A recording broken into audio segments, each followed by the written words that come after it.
A blessing to be able to worship this morning, wasn't it?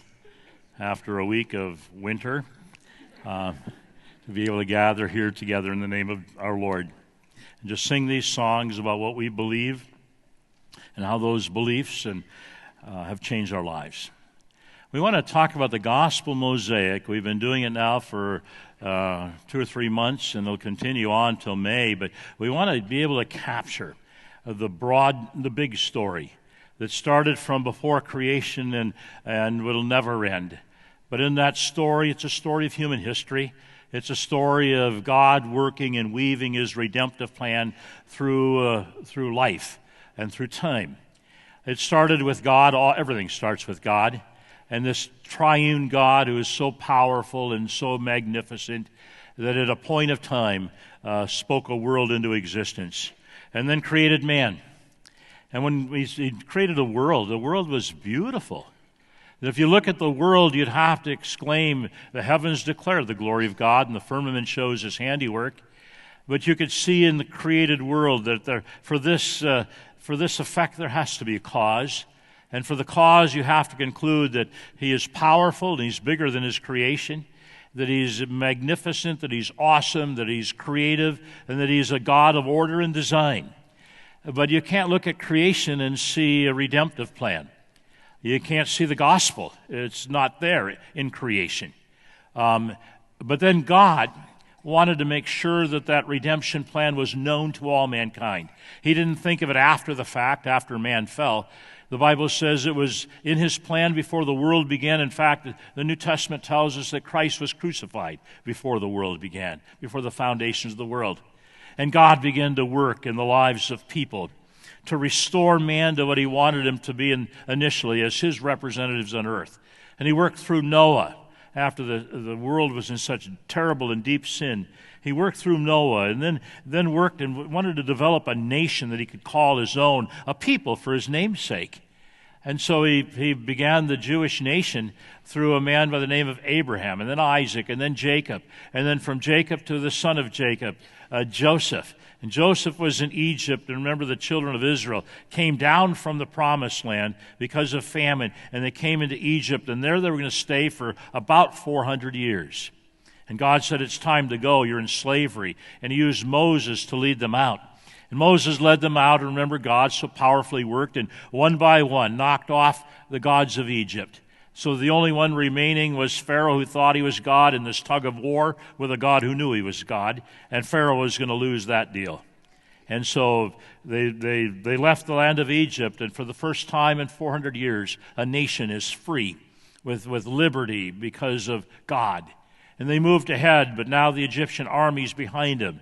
And they again are complaining and grumbling. The Red Sea is in front of them, and God spoke to Moses and wave your arm across the Red Sea, and it opened up, and they walked through in dry land.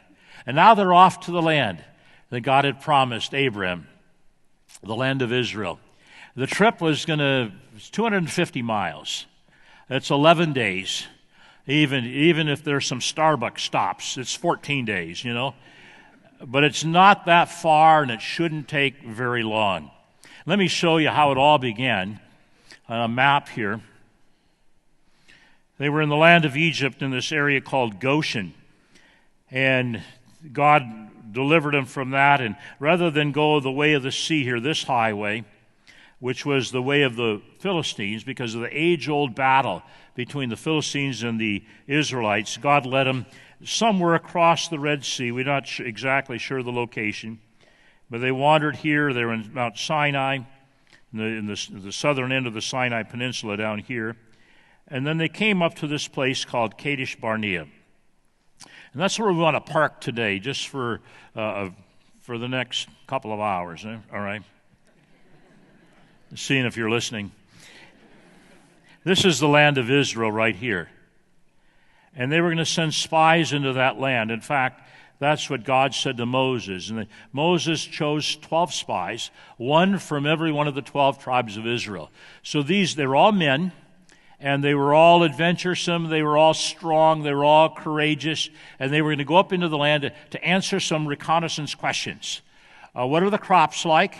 What are the people like? Are there many? Are they few? Are they organized? can we take them in battle and come back and give a report? So they came back to give a report. And we want to pick up the story there this morning. But the point I want us to understand today is that Kadesh Barnea is a very, very special place. It's a pivotal place in the life of a person or the life of a nation. At Kadesh Barnea, we have the opportunity to choose. Are we going to go forward? Or are we going to go back? And some of you, if you look back, there may have been a Kadesh moment or two in your life. And you look back and you say, that was the moment. That changed everything. It may have been the girl or the guy you married. That was a Kadesh moment. Or it may have been a job that you took, or it may have been you were turned down for a job, and because of that, you went a different direction, and that was a Kadesh moment. And so these 12 spies went into the land from Kadesh, and they were going to return to Kadesh. When I look at this passage, I think for everyone who, at their Kadesh moment, takes a bold step of faith, rather than retreating back, there are three characteristics that are true of every man and woman here, and every nation, and every church that takes a bold step of faith. We want to look at that today. The first characteristic of a bold step of faith is that we have to have the right perspective. If you join me in Numbers chapter 13 and 14, Numbers 13 and 14, I should have told you that earlier. Numbers 13 and 14 are page 121 in your Bible if you're using the International Standard Version.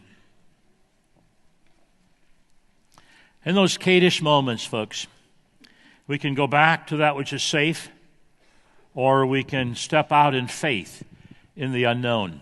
Known to unknown, safety, accomplishments, successes, stepping in faith into the opportunity for failure. Which direction are we going to go? Here are the 12 spies, and I'll come back, and let's pick up the story. By the way, you should know that God told Moses before the spies went out, he says, I am giving you this land. This is yours. Verse number 2 of chapter 13. Now notice the spies are back to give a report. Can you imagine for a moment, you're all the people, the children of Israel, gathered together to hear the report of these 12 guys. In what turns out to be not one group of 12, but two groups, one of 10 and one of 2. The 10, or the majority report, is going to be a thumbs down on the adventure. And 2 guys are going to say, let's go for it. Let's hear the report. At the end of 40 days, they returned from spying out the land. Verse 26. And they came to Moses and Aaron, to all the congregation, that's us, of the people of Israel in the wilderness of Paran at Kadesh. They brought back word to them and to all the congregation, and showed them the fruit of the land. It was grape season at the time, and they brought the grapes of Escrow. And as they told him, we came to the land to which you sent us. It flows with milk and honey, and this is its fruit. And what's the first word of verse 28? However, that's not a real good word in this report. However, the people who dwell on the land are strong. The cities are fortified and very large, and besides, we saw the descendants of Anak there. These are giants. The Amalekites dwell in the land of Negeb, the south. The Hittites and the Jebusites and the Amorites dwell in the hill country, and the Canaanites dwell in the sea, by the sea and along the Jordan. So the majority report is, yeah, it's a great land, but there are lots of giants there, and there are peoples and there are different tribes. But Caleb quieted the people before Moses and said, let us go up at once and occupy it, for we are well able to overcome it. Then the men who had gone up with him said, these 10, interrupting him, said, we are not able to go up against the people, for they're stronger than we are. And so they brought to the people of Israel a bad report of the land that they had spied out, saying, the land to which we were spying is a land that devours its inhabitants, and all the people that we saw in it are of great height. And there we saw the Nephilim, the sons of Anak, who came from the Nephilim. And we seemed to ourselves like grasshoppers, and so we seemed to them. These people who had been slaves for 400 years now are just a day away from entering the land. The majority report says there are giants in the land. We can't take them. In fact, we're like grasshoppers. We, to ourselves, are like grasshoppers. And to them as well, we're like grasshoppers. When you look at these two reports, they both saw the same things. The land is good. There are giants there. They both agreed on that. One group said we can't. Another group said we can. And they both were right. Because it didn't depend on the size of their giants. It depended upon the size of their God. The key to those who will step forward into the future by faith is that they have the right perspective on God. Did you hear the story about the football player, the running back? It was a big game, and it was the big play. He needed 1.5 yards for a first down. They could continue their drive, hopefully to score and win the game. He gets the handoff, and he goes to the hole that's called. The handoff is clean. He's holding on tight with both hands. This is one time. He doesn't want to fumble. He's going as hard as he can, puts his head down, but there at the line of scrimmage, he's met by the nose guard and both defensive tackles. And they crunch in on him. There's a big explosion. He went down. He's dazed. He lies there for a moment. He gets up. He staggers around. A couple of teammates help him to the sideline, right up to the coach. And the coach says, "Are you okay?" He says, "No, I'm not okay. Everything's gone dark for me. I'm blinded. All I see is one little light. One little light. And from that light, I can see you, coach." And the coach says, "You got hit so hard, your helmet's on sideways. You're looking through the ear hole."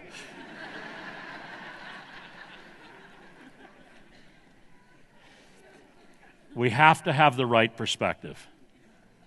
Sometimes the giants are so big, we end up looking through the ear hole of life. And we don't see God. We've got the wrong perspective. And these guys are saying, there are giants in the land, but we can do it because our God is able. Our God is bigger than any giant. And when I thought of that, I was studying this week, I thought, how many of us have had a Kadesh experience in our life? Maybe some of you today. I've talked with many already this morning after the two previous services that are at a Kadesh point in their life. They've got some giants. One of those giants is called cancer. Another is relationship difficulties and a marriage that's just not working. Sometimes it's unemployment or impending unemployment. Sometimes people go through just these periods of depression, and the depression is like a huge giant in their life. They can't will their way through it or out of it. They don't want to die, but they do want to be in heaven. They just think that this giant every day has captured them. Folks, no matter the giant, our God is greater and He's bigger. We just have to have the right perspective and to know that whatever the giants are in this new and unknown land, God is bigger. Do you believe that? Yeah, we have to, folks. We have to believe it. Or else we have the choice. Do we take a step of faith into the unknown, believing and trusting in God, or do we revert back? And so many people revert back to its safety and the comforts and talking about old successes and reviewing old accomplishments. And so you ask somebody, what's God done in your life? And they can talk to you about how God met their needs when they were in student housing at Michigan State 25 years ago. Or they talk about how God helped them through difficult times of infertility but that was 20 years ago. And in those years, they've resorted back to old victories and old memories of God rather than stepping into the future to the adventure of trusting in God with tomorrow. Do you know what I'm talking about? We have to have the right perspective on God. Our God is greater than anything.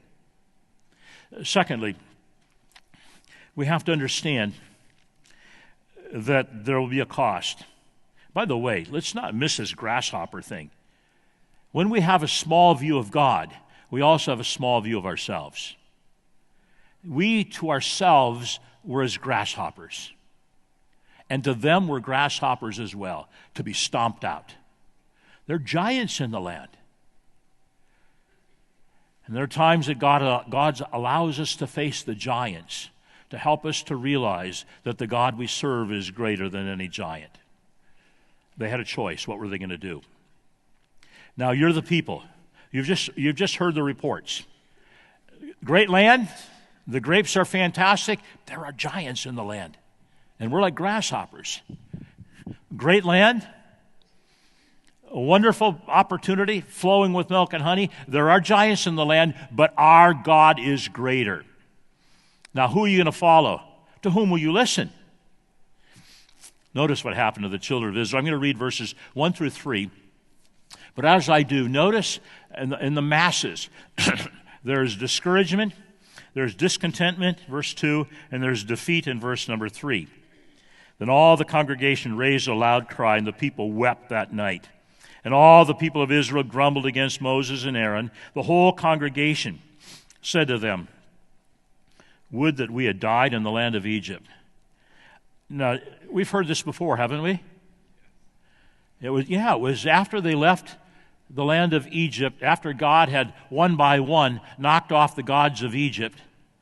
They had seen him work. It was before the Red Sea. And remember, cynically they were saying, weren't there enough burial spots in Egypt, Moses, that you had to bring us out here to the desert to bury us?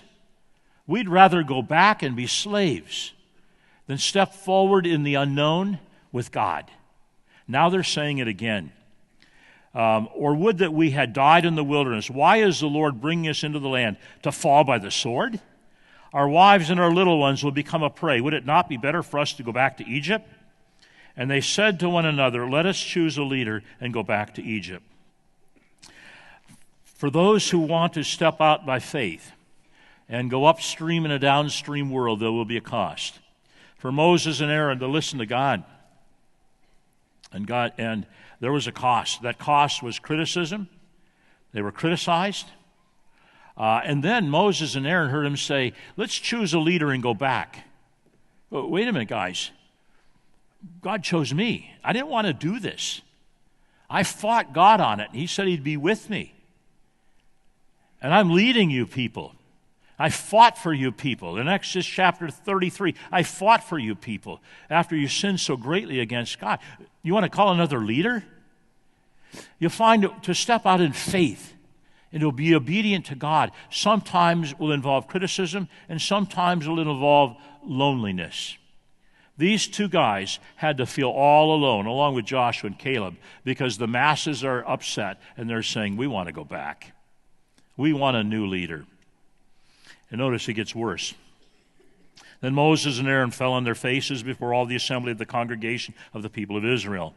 And Joshua the son of Nun, Caleb the son of Jephunneh, who were among those who had spied out the land, tore their clothes, and said to the congregation of the people of Israel, the land which we passed through to spy it out is an exceedingly good land. If the Lord delights in us, he will bring us into this land and give it to us, a land which flows with milk and honey. Only do not rebel against the Lord, and do not fear the people of the land, for they are bread for us. Their protection is removed from them, and the Lord is with us. Do not fear them. Then all the congregations said to stone them with stones. But the glory of the Lord appeared at the tent of the meeting to all the people of Israel. Sometimes it's criticism. To stand up in a classroom of students and to say, with all due respect, I believe what the Bible teaches. Sometimes it involves criticism and maybe aloneness, to be able to stand up in a workplace and say, no, you go ahead without me. I can't be a part of this. Or are you goody two-shoes? No, I'm not. But I'm a follower of Jesus Christ. And I have to do what he's called me to do. And there could be criticism. There could be aloneness. And there could even be stones. That's never happened with me. But it has happened all over the world. Sometimes the stones aren't stones, but they're spears and swords. Sometimes they're just knives, and sometimes they're guns. You've heard the stories that are happening in Iraq even to this day. And their only crime is that people step to their door and said, are you a follower of Jesus? And the children would say yes. And they were killed, and the next day the parents were killed as well. Because they wouldn't go back, and they needed to go forward in faith, believing a big God. Folks, there's a cost. And I think of some of our folks who've left and moved down to Dearborn to be a part of the community they're trying to reach. Some have done the same with Pontiac. Some over the years have left our congregation to go to live in Turkey. Paid a huge cost and continue to pay that cost in order to reach the people of the country of Turkey. I could tell you stories from all over the world. I think of Don Riley. Don is one of our partners in Liberia. And we signed on with Don because we were so impressed with his commitment, but so impressed that God wanted to use him to meet the huge spiritual and physical needs of that very, very poor country. Little did we know at that time that Ebola would rack that country. But Don Riley's left family and grandparents to take his family to the country of Liberia to try to make a difference. Was there cost? Yeah, there was cost. But if you talk to Don Riley, no, he said, I'm the luckiest guy in the world. I get to eat snakes and bugs and get stuck in mud, all to be a representative of Jesus Christ. I want you to notice a third characteristic that's true of all those who step out in faith and trust God, and that is that we will experience God's promise. Notice verse 26 of chapter 14. And the Lord spoke to Moses and to Aaron, saying, How long shall this wicked congregation grumble against me? I have heard the grumblings of the people of Israel, which they grumble against me. Isn't it interesting? The word grumble is used here, but the people were grumbling not against God. They were grumbling against Moses and Aaron, but God took it personally. God said, no, you're grumbling against me.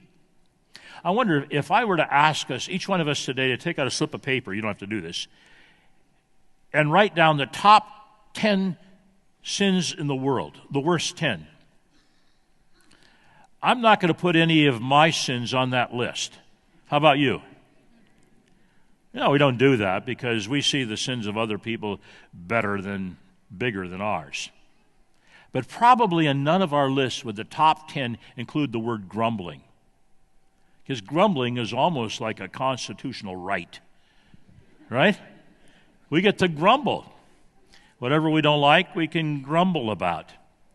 You know, it's interesting. Grumbling is a really big deal to God.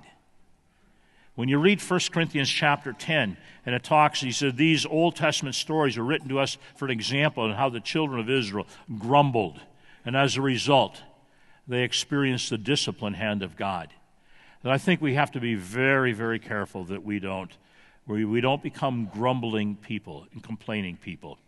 God says, you are grumbling against me. Say to them, God says, as I live, declares the Lord, what have you said in my hearing, I will do it to you. Your dead bodies will fall in the wilderness, and of all your number, listed in the census from 20 years old and upward, who have grumbled against me.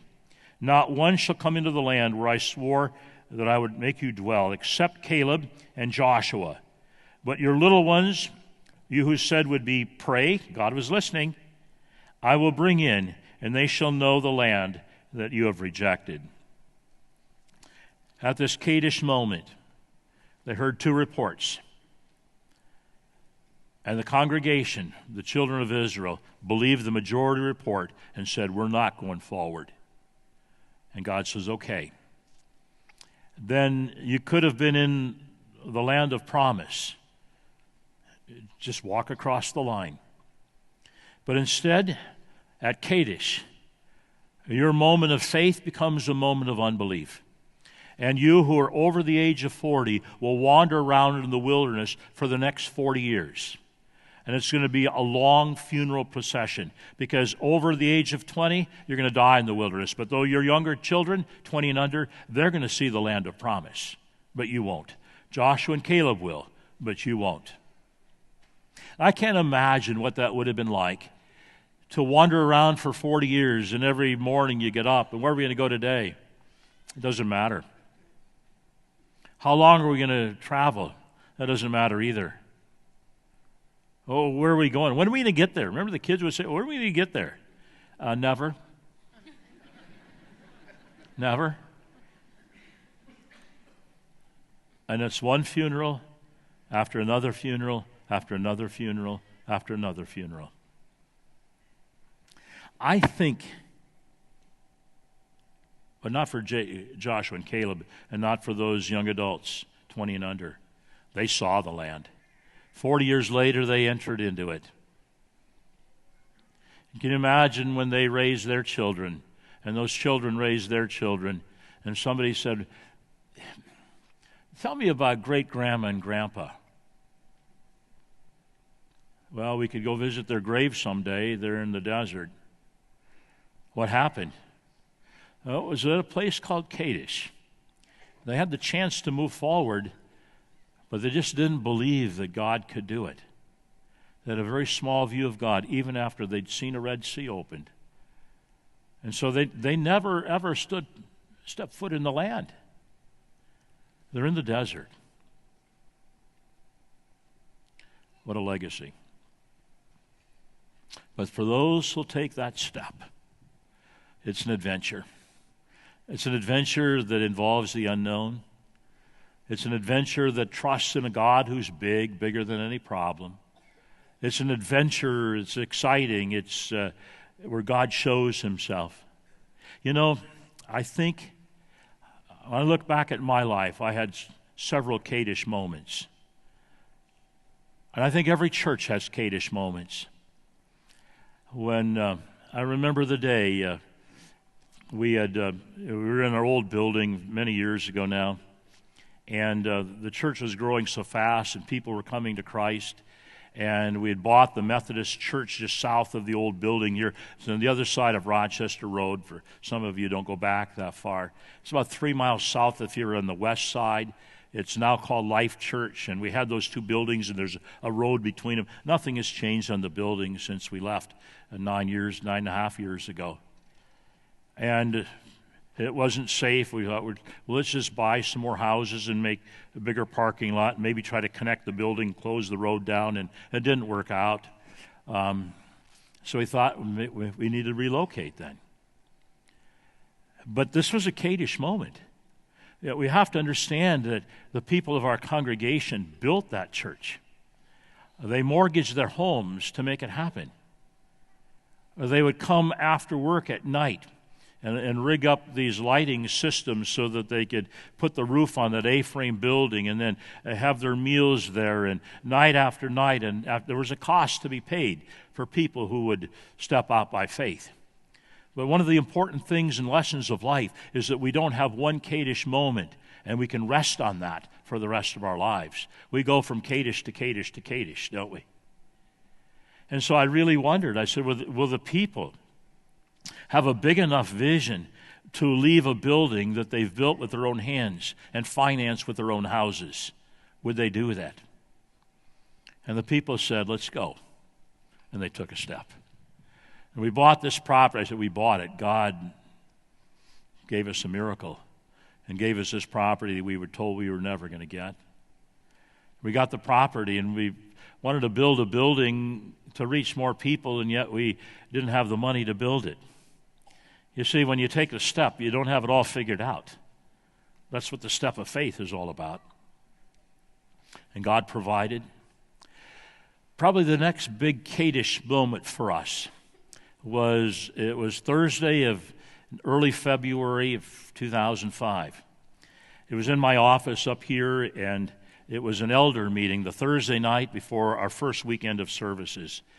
And I said that night to our elders, I said, I don't know that this property is going to be big enough for us to accomplish our vision statement. And you can imagine the looks on their faces. You see, it was the Sunday before that Dave Anderson, my predecessor, who'd been here for 18 years, he and I sat on the platform together on stools, and we just talked about God and His goodness. And both of us talked about the fact that when we move into a new facility, that's not the termination point. That's just another milestone on the journey of serving Jesus. And the last thing I wanted was for our people to move in here and enjoy the new digs and retreat back and tell old stories of God's goodness without the fresh stories of faith. I painted a scenario of what it could look like, because I said we've got people coming from 111 different zip codes, including some from Canada. And we have to be able to go to the different suburbs and develop campuses or churches that, with our DNA, that can reach the communities. And I said, I don't know what it looks like. I've never seen it happen, but let's pray together. And we prayed, and within 5 months, we were one church, 2 locations. And there was a cost to that.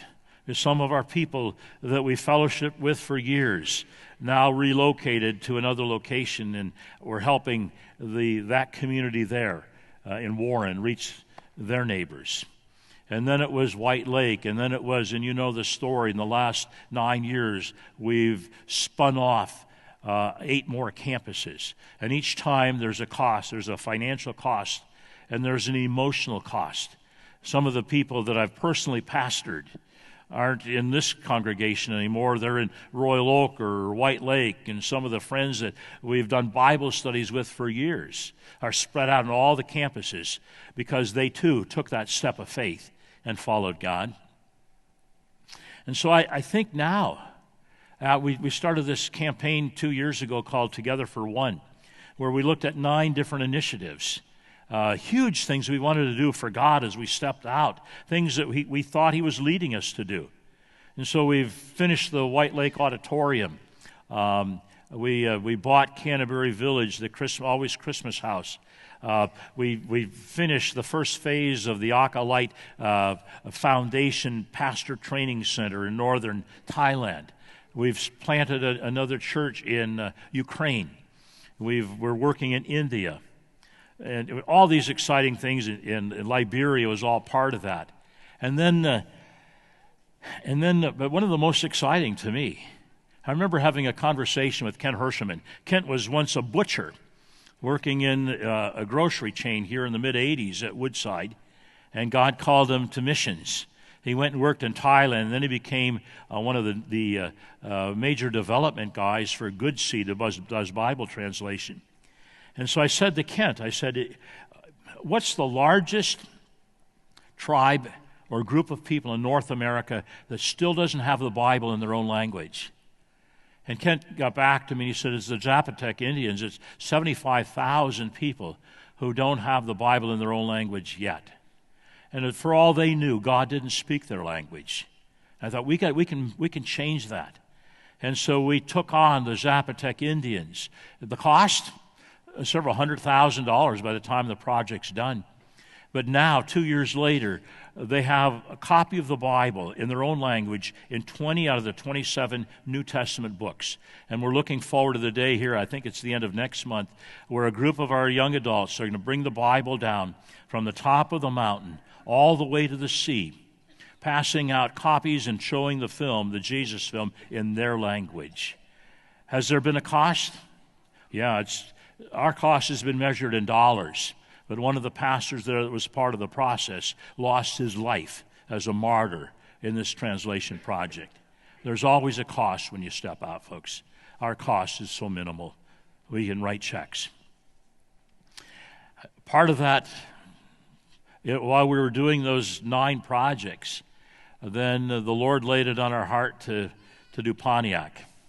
It wasn't part of the project, and I remember on a Sunday morning here just at this campus, I said, folks, we've got our Together for One projects, and you guys have committed, but we've got this opportunity in Pontiac because we're doing ministry. We had a huge basketball ministry there through Josh Miller, hundreds of basketball players and their families. We lost the gym. We were looking for a place. We found this building. Here's a picture of it. The only problem is it's going up for auction on Friday.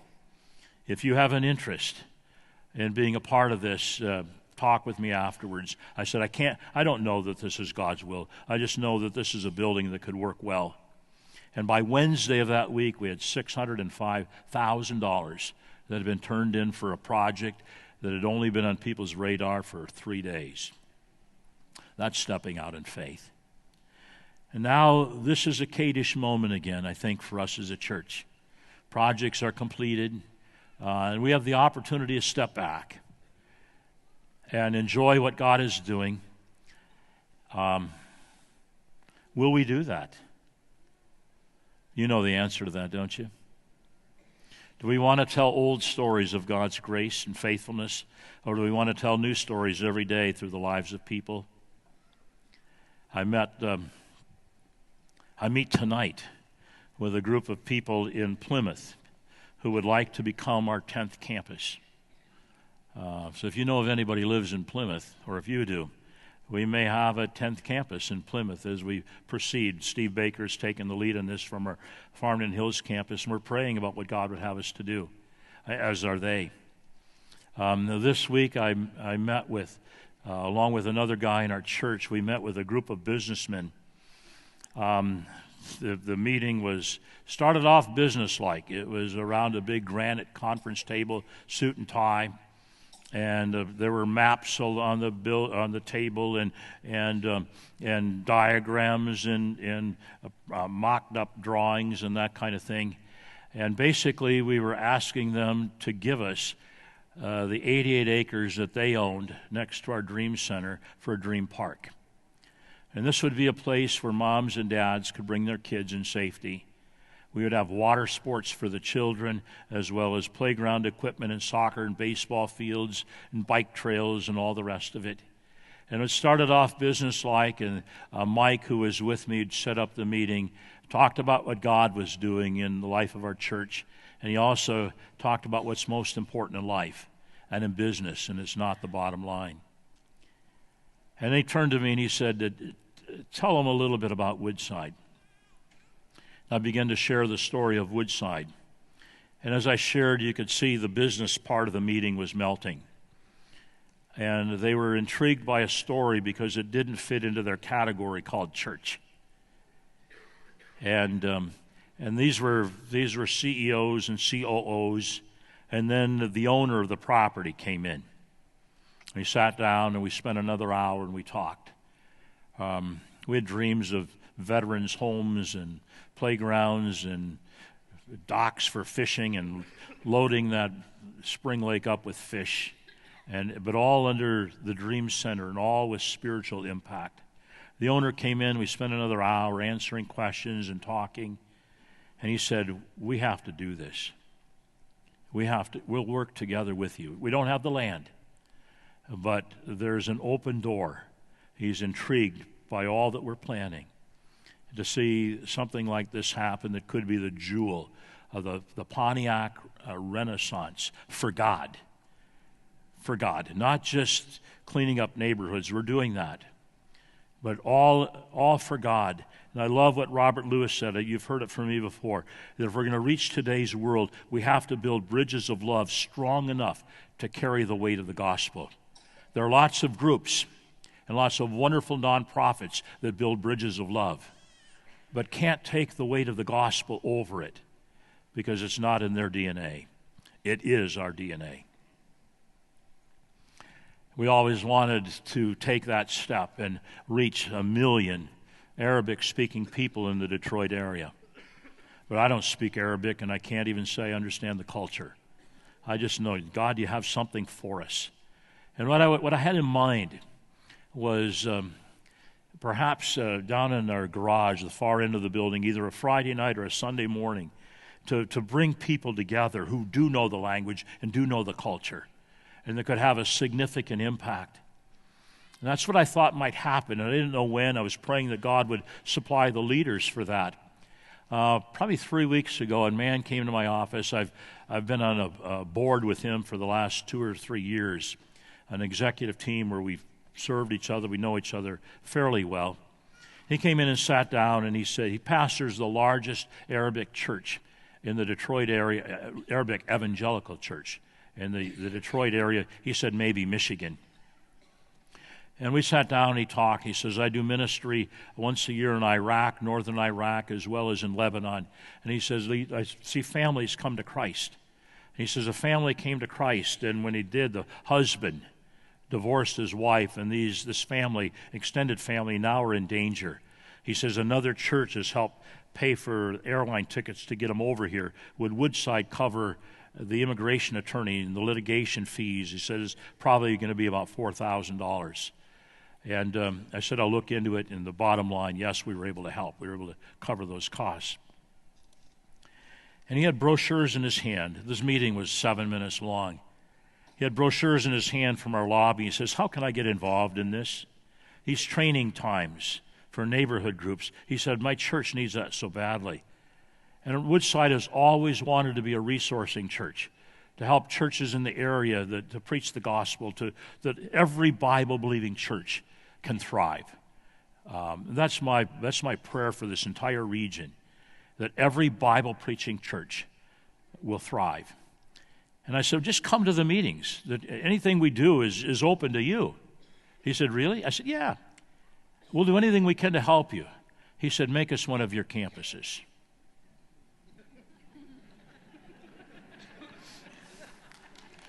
No.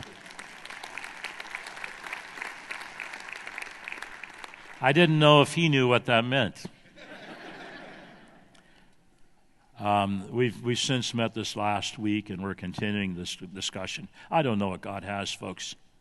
It's possible that within the next few months we could have our very first non-English speaking campus to reach 1 million people who speak a different language. All I'm saying, folks, is in those Kaddish moments for our church, but more importantly for you and for your life, you have a decision to make.